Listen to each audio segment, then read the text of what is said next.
За манай системээс 7 хоног болгоныг пүрэв гарагт Яшим мянган бодлогын зохион байгуулалттай сорилууд явуулж байгаа.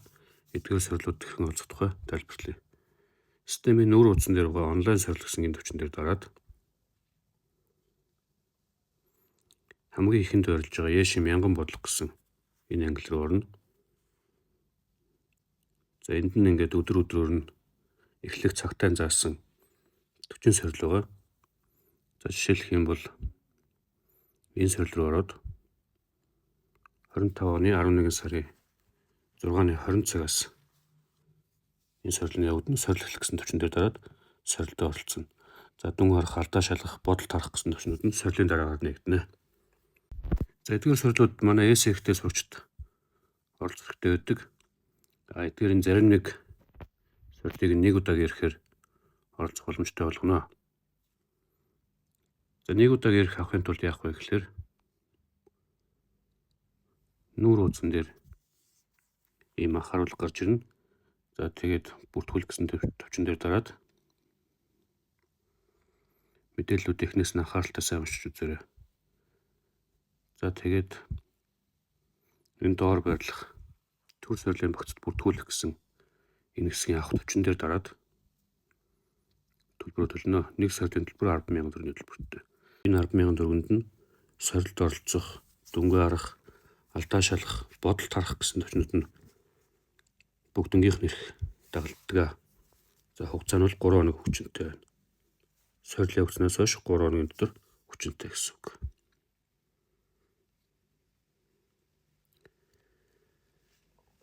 За мэдээж сорилд оролцохын тулд нэвтэрч авах хэрэгтэй. Нэвтрэх тухай энэ шат төвчөн дээр дарж агаад заавар үзээрэй.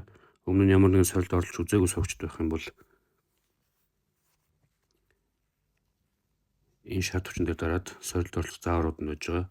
Бас энэ улаан линкний хамгийн ихний сорил төлбөргүй байгаа. Тэр бас ажиллаж үзээрэй. За сорилд бүртгүүлсэн сурагчид яг тухайн сорил явагдах үед нь онлайн сорил гэсэн төвчөн дээр дараад Яшим мянган бодлого гэсэн рүүгээ ороод за эндээс яг тухайн өдрийн тухайн цагтаа эхлэхээс нэг 2-5 минутын өмнө орсон байх хэрэгтэй. Тэгээ яг цаг эхлэнгүүт нь сорил эхлэх гэсэн төвчөн дээр дараад сорилоо эхлүүлнэ. За одоо хамгийн ихэнд байгаа туршилтын сорилыг ажиллаж үзье. За мөн адилхан энэ бол хугацаагүй туршилтын сорил учраас хугацаагүй хүссэн үед ажиллаж болно. Эхлэх гэсэн төвчөн дээр дараад 1 цаг 40 минутын хугацаатай үргэлжлэх шалгалт эхэлнэ. Энэ шалгалтанд нийт 40 бодлоготой яг ESEC стандарттай гэсэн үг. За би ганц хоёрыг бүгэлж үзье. За ингээд ер нь бүгдийг бүглэх хэрэгтэй. Төвтөр дээр анхааралтай бодоод нийтдээ 40 бодлого бүглэнэ. За энэ нөхөх хэсгийн бодлогууд бол өсөг болгоны оронд нэг цифр оруулах хэрэгтэй.